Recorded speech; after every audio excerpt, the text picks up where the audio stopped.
What if I told you that a single snowstorm, one wild freezing night, could change two strangers' lives forever? Picture this, a howling blizzard, a deserted mountain road, and two people who've never met, thrown together by fate, with secrets they don't even know they're carrying. What happens when the snow traps them, when the world outside fades away, and all they've got is each other? That's the mystery at the heart of Snowstorm 1. Two strangers. A lifetime of memories. And trust me, you're not going to want to click away until you know exactly how it all unravels.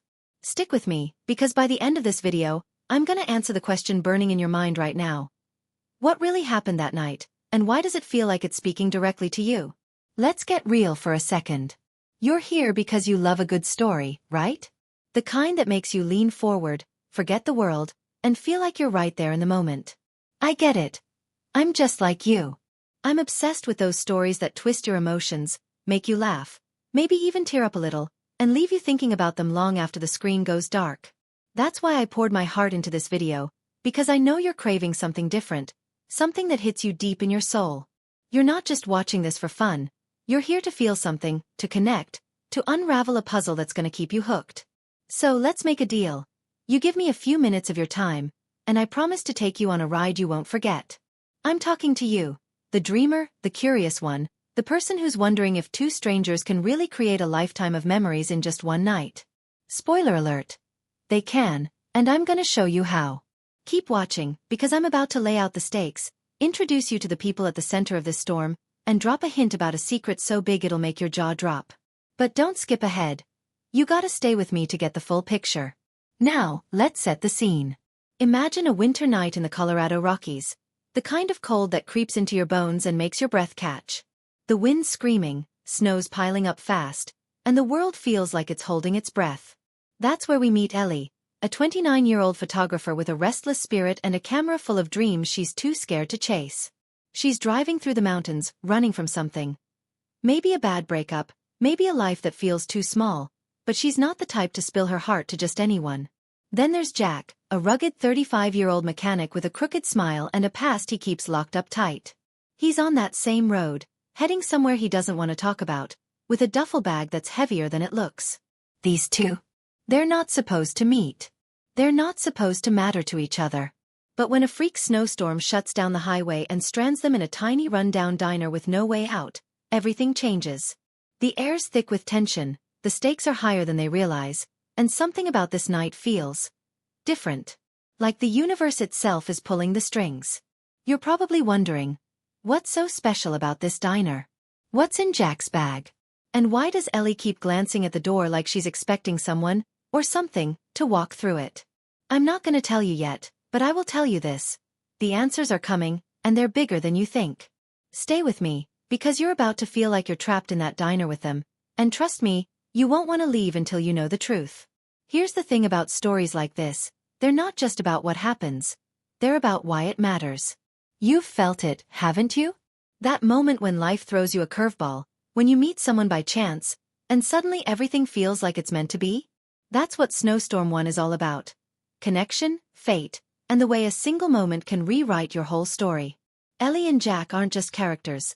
They're you, they're me, they're every one of us who's ever wondered if the universe has a plan. As the snow piles up outside that diner, they're forced to talk, to share, to confront things they've been running from. And yeah, there's a spark there. Maybe not romance, not yet, but something electric, something that makes you root for them even as you're trying to figure out what they're hiding. The atmosphere's cozy but eerie, like the diner's holding secrets of its own. The lights flicker, the coffee's bitter, and every creak of the floorboards feels like a warning. You're gonna feel that chill, that pull to keep watching, because I'm not just telling you a story, I'm inviting you into it. You're not just a viewer. You're part of this journey. So what do you say? Are you in? Are you ready to find out why this night matters so much? Why these two strangers are about to change each other's lives, and maybe yours too? Keep your eyes glued to the screen, because I'm about to drop a hint that'll make you rethink everything. Let's talk about why you're really here. You didn't click on this video by accident. Maybe you're drawn to mysteries, to stories about strangers thrown together by chance. Maybe you're searching for something trending, like epic snowstorm stories, or heartwarming stranger encounters, because you want to feel that rush of discovery. Well, you're in the right place, because this video's got all that and more. I've spent weeks crafting this story to hit every note you love. Drama, suspense, a touch of humor, and a whole lot of heart. But here's my master move to keep you hooked. I'm not gonna give you all the answers up front. Nope. I'm gonna tease you with just enough to make you need to know more. Like, why does Ellie keep checking her phone when there's no signal? What's the deal with the old jukebox in the diner that starts playing on its own? And most importantly, what's the one thing Jack says to Ellie that changes everything? These aren't just random details. They're clues. And I'm betting you're the kind of person who loves putting the pieces together. That's why I'm talking directly to you. Why I'm making this personal. You're not just watching a video. You're solving a mystery with me. And I promise if you stick around, I'm gonna reward you with an answer that'll blow your mind. So, don't hit that back button. Don't let those notifications pull you away. You're too close to the truth to turn back now. As the night unfolds, the stakes get higher. The storm's not letting up, and Ellie and Jack are starting to realize they're not just stuck in a diner, they're stuck with each other's truths. Ellie's got a secret she's been carrying for years, something that makes her jump at shadows. Jack's got his own demons, and they're closer to the surface than he'd like. The diner feels smaller with every passing hour, like the walls are closing in, and the tension between them is palpable. You'll feel it, too, that mix of curiosity and dread, that need to know what happens next. The themes here are universal. Trust, redemption, the courage to face your past. But there's something else, something bigger, lurking just out of sight. Is it fate? Is it coincidence? Or is there something about this storm, this diner, this moment, that's more than it seems? I'm not gonna spoil it, but I will say this. By the time the snow stops falling, Ellie and Jack won't be the same people they were when they walked in. And you? You're gonna be on the edge of your seat, wondering how you got so invested in two strangers you just met. That's the power of a good story, and I'm telling you, this one's gonna stick with you. So, keep watching, because we're building to something huge, something that'll make you see this night in a whole new light. Here's where things get juicy. Just when Ellie and Jack start to open up, just when you think you're getting a handle on who they are, something happens. It's late, the diner's quiet, and the storm's at its worst. The lights go out. Completely. The world outside is a wall of white, and inside, it's just the two of them, a flickering candle, and a silence that feels alive. Ellie says something small, but it makes Jack freeze. His face changes, like he's just remembered something he was never supposed to forget. And then from the back of the diner, there's a sound, a low deliberate creak, like someone's there watching. Is it the storm? Is it the old building settling? Or is there something, or someone, else in that diner with them? You're probably screaming at the screen right now, wanting to know more, and I don't blame you. I'm not gonna tell you what happens next. Not yet. But I will tell you this. That moment, that one creak is the key to everything. It's the thread that pulls this whole story together. And if you want to know what it means, you gotta stay with me.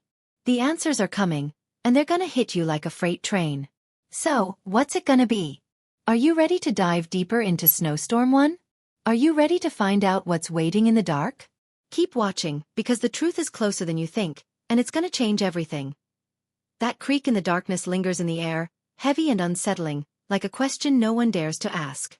Ellie and Jack sit frozen at the diner's chipped formica counter, the single candle between them casting long jittery shadows across the walls. The storm outside rages on, a relentless wall of snow and wind that feels like it's trying to bury them, to erase the world beyond the diner's frosted windows. You can feel it, can't you? That prickling sensation on the back of your neck, the one that tells you something's not right, that this night is more than just a random twist of fate. You're right there with them, wondering who, or what, made that sound, and why it feels like the diner itself is holding its breath. But let's pull back for a moment, because to understand what's happening in this snowbound moment, you need to know who Ellie and Jack really are, what brought them to this lonely stretch of Colorado highway, and why this storm feels like it's been waiting for them. Stick with me, because I'm about to peel back the layers of this mystery, introduce you to the ghosts haunting these two strangers, and drop a few more clues that'll keep you glued to this story. The answers are coming, but not yet. Not until we've dug a little deeper into the secrets that make this night unforgettable. Ellie's story starts in a small Ohio town, the kind of place where everyone knows your name and your dreams feel too big for the city limits. She grew up with a camera in her hand, snapping photos of sunsets and abandoned barns, chasing beauty in the ordinary. But there's a weight to Ellie, a sadness she doesn't talk about, tied to a family tragedy she left behind when she packed her bags and headed west. She's been freelancing as a photographer, chasing gigs that take her to remote places, but it's more than just work. She's running, always moving, like if she stops, the past will catch up. That's why she's on this mountain road tonight, driving through a storm she should have avoided, with a backpack full of undeveloped film and a heart full of questions she's too scared to answer. What's she running from? You're probably picturing a bad breakup or a lost job, but it's deeper than that. Something tied to a promise she made years ago, something that makes her check her phone even when there's no signal, like she's waiting for a message that'll never come. And then there's the photo in her wallet, creased and worn, of a young girl with Ellie's eyes. Who is she? Why does Ellie keep her close but never talk about her?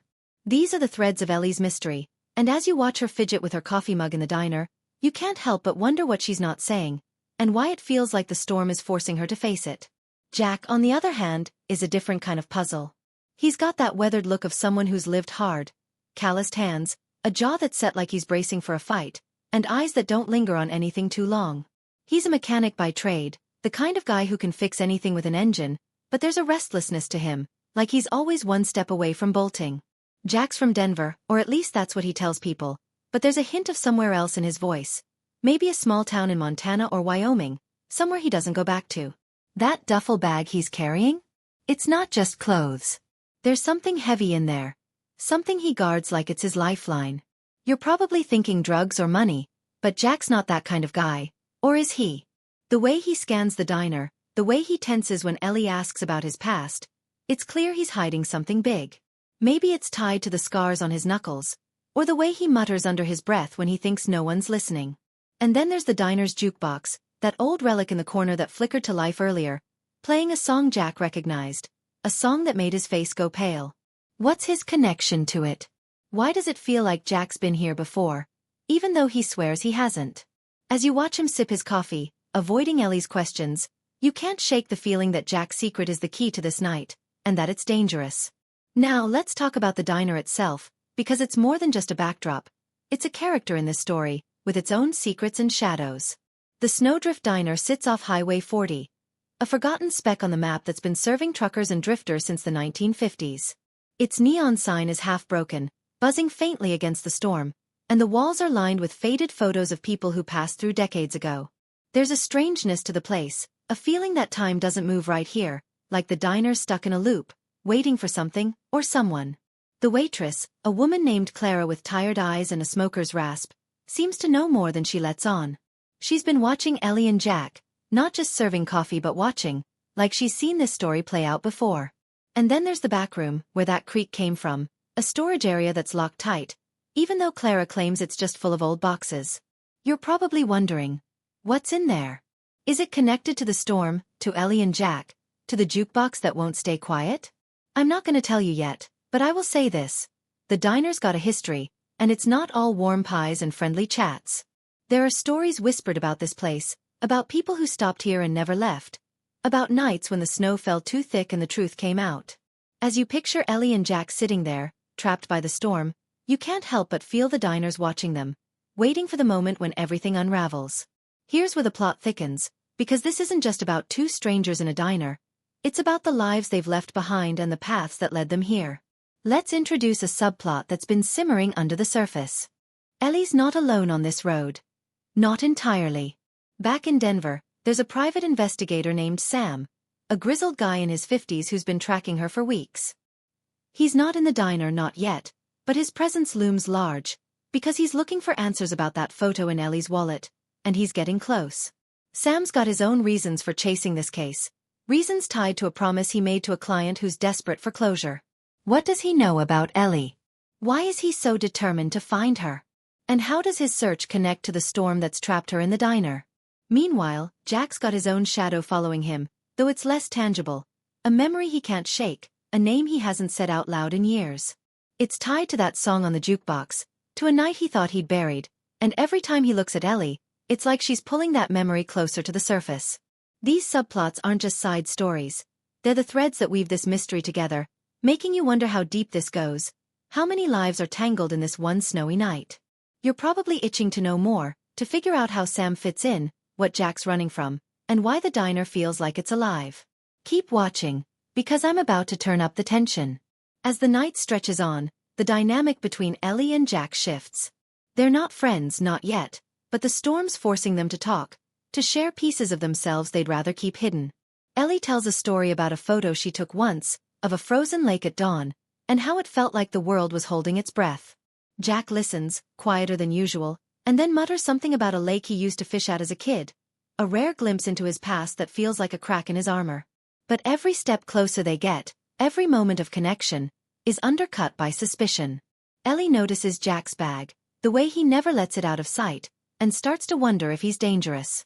Jack catches Ellie glancing at the door again, like she's expecting trouble, and wonders if she's the one he should be worried about. And then there's Clara, hovering at the edges, her comments too sharp, her smiles too knowing. When she refills their coffee, she drops a line about the storm being a reckoning, and it lands like a stone in the silence. What does she mean? Is she just tired, or does she know something about Ellie and Jack that they don't? The air in the diner is thick with unspoken questions, and that creak from the back room keeps echoing in your mind, a reminder that something's coming. You can feel the suspense building, the sense that this night is a pressure cooker, and the lid's about to blow. Let's pause on another cliffhanger, because I know you're hooked, and I'm not about to let you off easy. It's 2 a.m. now, the storm's worse than ever, and the diner's power is still out. Ellie's pacing, her nerves frayed, when she notices something outside, a shape in the snow, just beyond the window, moving slow and deliberate. It's not a car, not an animal. It's human, or at least it looks that way. Jack sees it too, and for the first time, he looks scared, really scared. He grabs his bag, his knuckles white, and whispers, "We need to lock the door." But before they can move, Clara steps out from behind the counter, her face unreadable, and says, "No need. They're already here." Who's out there? What does Clara know? And why does it feel like the storm, the diner, and the secrets Ellie and Jack are carrying are all part of the same twisted puzzle? You're not getting those answers yet, but I promise you, they're worth waiting for. This is *Snowstorm 1. Two Strangers. A Lifetime of Memories. And the truth is closer than you think. Keep watching, because the next part of this story is going to change everything you thought you knew.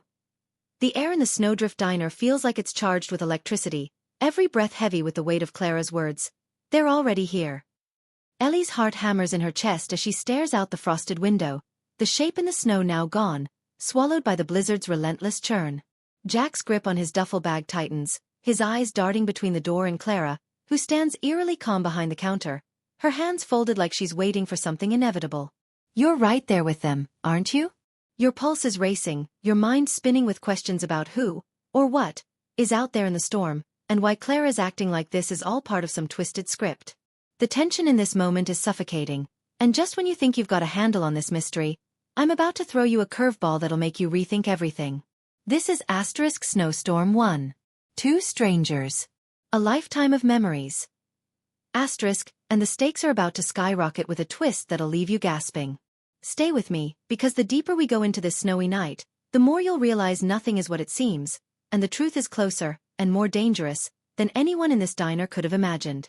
Let's dive back into the heart of this storm, because the main conflict is no longer just about Ellie and Jack being trapped by the blizzard. It's about the collision of their pasts, their secrets, and something much bigger that's been lurking in the shadows. Ellie's first instinct is to run, to grab her backpack and bolt for the door, but Jack's voice cuts through her panic, low and urgent. Don't. Not yet. There's something in his tone, a mix of fear and resolve, that makes her pause. She's starting to see Jack differently now, not just as a gruff stranger but as someone who's been through something dark, something that's taught him to survive moments like this. But before they can make a move, Clara does something that flips the script entirely. She reaches under the counter and pulls out an old, tarnished key, the kind that looks like it hasn't been touched in years. Without a word, she walks to the locked door of the back room, the one where that eerie creak came from, and slides the key into the lock. The click echoes like a gunshot in the silent diner, and Ellie and Jack exchange a look, both of them realizing this is no ordinary night, no ordinary storm. You're probably screaming at the screen right now, wondering what's behind that door, why Clara's suddenly taking charge, and what it has to do with the shape outside. Hold tight, because this twist is about to deepen the mystery and raise the stakes in ways you didn't see coming. Here's the bombshell. When Clara opens the door, the back room isn't just a dusty storage space. It's a shrine of sorts, filled with old photographs, newspaper clippings, and handwritten notes pinned to the walls. The flickering candlelight reveals images of people who look hauntingly familiar, like ghosts from another time, and one photo in particular stops Ellie cold. It's her, or someone who looks exactly like her, standing outside the diner, years ago, with a smile she doesn't recognize. Jack's reaction is even more telling. He stumbles back, his face drained of color, muttering a name under his breath. Lila. Who's Lila? Why does this photo exist? And how is it connected to Ellie? The room feels like a time capsule, a puzzle that ties the diner, the storm, and the two strangers together in ways they can't yet comprehend. Clara's voice breaks the silence, soft but chilling. You didn't think you ended up here by accident, did you? The words land like a thunderclap, and suddenly, the diner doesn't feel like a refuge anymore. It feels like a trap. You're probably buzzing with questions, trying to piece together how Ellie and Jack are linked to this place, what Clara's role is, and whether that shape in the snow is friend or foe. This is the kind of epic plot twist that's trending on YouTube right now. Think shocking mystery reveals and mind-blowing story turns. And I'm not done yet. The subplots are about to collide, and the suspense is only getting thicker. Let's pull back to the subplots, because they're weaving into this moment in ways that make the stakes even higher. Back in Denver, Sam, the private investigator, is battling the same storm. His beat-up truck crawling through the snow as he follows a lead that's brought him dangerously close to the Snowdrift Diner. He's got a file on his passenger seat, stuffed with photos and documents about Ellie, but there's something else in there. A letter sealed, with a name scrawled on it that matches the one Jack just whispered, Lila. Sam's not just chasing Ellie for a paycheck. This case is personal, tied to a loss he's never recovered from, and the closer he gets to the diner, the more he feels like he's being pulled by something bigger than himself. Is he the shape in the snow? Or is someone else out there, someone connected to the diner's past? Meanwhile, Jack's subplot is unraveling in his mind. That name, Lila, isn't just a memory. It's a wound, tied to a night he spent years trying to forget, a night that happened not far from this very diner. The jukebox song from earlier? It's not random. It was playing that night too, and every note feels like a knife twisting in Jack's gut. As he stares at the photo in the back room, he's starting to wonder if Ellie's presence here is more than chance, if she's somehow tied to Lila, to the guilt he's been carrying. You can feel the tension building, right? The way these stories are crashing together, like waves in a storm, making you wonder how deep this mystery goes and who's pulling the strings. The atmosphere in the diner is now a pressure cooker, every glance and word loaded with meaning. Ellie's trying to process the photo, her mind racing with questions about her own past. Her family, the tragedy she's been running from, the girl in the picture in her wallet. She's always felt like something was missing, like a piece of her life was locked away, and this room with its cryptic clues feels like it's taunting her with answers she's not ready for. Jack, meanwhile, is unraveling. His usual stoicism cracking as he grapples with the possibility that this night is a reckoning for his own mistakes. And Clara? She's no longer just the weary waitress. She's watching them like a chess master, her cryptic comments, "The storm always brings the truth," hitting harder now that the backroom secrets are exposed. The shape outside hasn't reappeared, but the threat of it lingers, making every creak of the diner's walls feel like a warning. You're probably on the edge of your seat, hooked on this suspenseful stranger mystery that's blowing up on YouTube, desperate to know who Lila is, what the diner's hiding, and whether Sam's about to walk through that door. I'm keeping you in suspense because that's what makes this story unforgettable, but I'm also giving you just enough to keep you invested. A hint that the storm itself might be more than natural, a whisper that the diner's history is darker than anyone's let on. Here's where we escalate further, because the twist isn't just about the back room, it's about what happens next. As Ellie reaches for one of the newspaper clippings, her hand brushes against a small leather-bound journal tucked behind it. She opens it, and the first page has a single sentence, written in shaky handwriting, "The storm chooses who stays." Before she can read more, the jukebox in the main room roars to life, blaring that same haunting song, louder than before, like it's trying to drown out the truth. Jack lunges for the journal, snatching it from Ellie's hands, his eyes wild with something that looks like fear or guilt. "You don't want to read that," he says, but his voice cracks, and Ellie's not backing down. She's done being in the dark, done running, and she's ready to fight for answers. But before they can face off, the diner's front door rattles, hard, like someone's trying to get in. The wind? The shape from the snow? Or something worse? Clara's already moving, key in hand, heading for the door, and her face is unreadable, a mix of resignation and defiance. "Time's up," she says, and the words feel like a prophecy. You're probably screaming, "What's happening?" And I don't blame you. This is the kind of heart-pounding plot twist that's trending everywhere, and it's pushing this story toward a climax you won't see coming. Who's at the door? What's in the journal? And why does it feel like the storm itself is alive, orchestrating this night? Don't click away, because the next part of Snowstorm 1 is going to blow your mind, and the truth is about to break free. The rattling of the Snowdrift Diner's front door grows louder, a relentless pounding that drowns out the jukebox's haunting melody and sends a shiver through the air. Ellie clutches the edge of the counter, her eyes locked on Clara, who stands at the door with that tarnished key, her expression a mix of grim determination and something softer, almost sorrowful. Jack still holding the leather-bound journal he snatched from Ellie, his knuckles white, his face a storm of emotions. Guilt, fear, and a flicker of hope he's been hiding all night.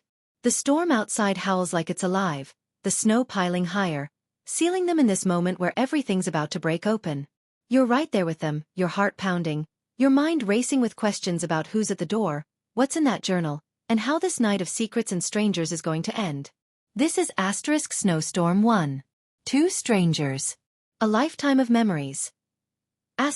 And we're diving into the climax that's going to answer every mystery, tie up every thread, and hit you with a final twist that'll leave you speechless. Stick with me, because this is the moment you've been waiting for.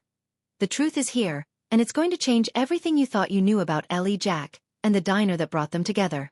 As Clara turns the key and the door swings open, a gust of icy wind blasts into the diner, carrying a figure cloaked in snow. Sam, the private investigator from Denver. His face weathered and his eyes burning with purpose. He's not the shape Ellie and Jack saw in the snow earlier, but his arrival feels like a spark igniting a powder keg. Sam's gaze lands on Ellie, and for a moment, the world seems to stop. "You're her," he says, his voice rough but certain, and Ellie's breath catches, because she knows he's talking about the photo in her wallet, the girl with her eyes. Sam's been chasing her for weeks, driven by a promise to a dying client. A woman who claimed Ellie was her long-lost daughter, stolen years ago after a tragedy that tore their family apart. The photo in the back room, the one that looked like Ellie? It was her, taken during a brief forgotten moment when she was a child, before she was taken, before her life became a series of foster homes and unanswered questions. Ellie's whole world tilts. As Sam pulls out the sealed letter from his file, the one addressed to Lila. Her real name, the one she'd buried under years of running. You're probably reeling right now, feeling the weight of this revelation, because this is the kind of emotional plot twist that's trending on YouTube, the kind that makes you lean forward and whisper, "No way." But this is only the beginning of the climax, because Jack's secret is about to collide with Ellie's truth, and the diner's own ghosts are ready to speak. Jack's reaction to the name Lila is visceral. He drops the journal, his hand shaking, and steps back like he's been struck. The song on the jukebox, the one that's been haunting him, was Lila's favorite, played on a night 15 years ago when he made a choice he's never forgiven himself for. Jack was a teenager then, mixed up with the wrong crowd, and he was there when a car accident on this very highway claimed a family's lives, or so he thought. He didn't know a little girl survived, taken away before anyone could find her. That girl was Lila, now Ellie, and Jack's been carrying the guilt of that night, believing he caused the crash that destroyed her family. The journal he's clutching? It's not his. It belonged to the diner's original owner, a man who documented every strange night when the storm brought strangers together, as if the diner itself was a nexus for fate.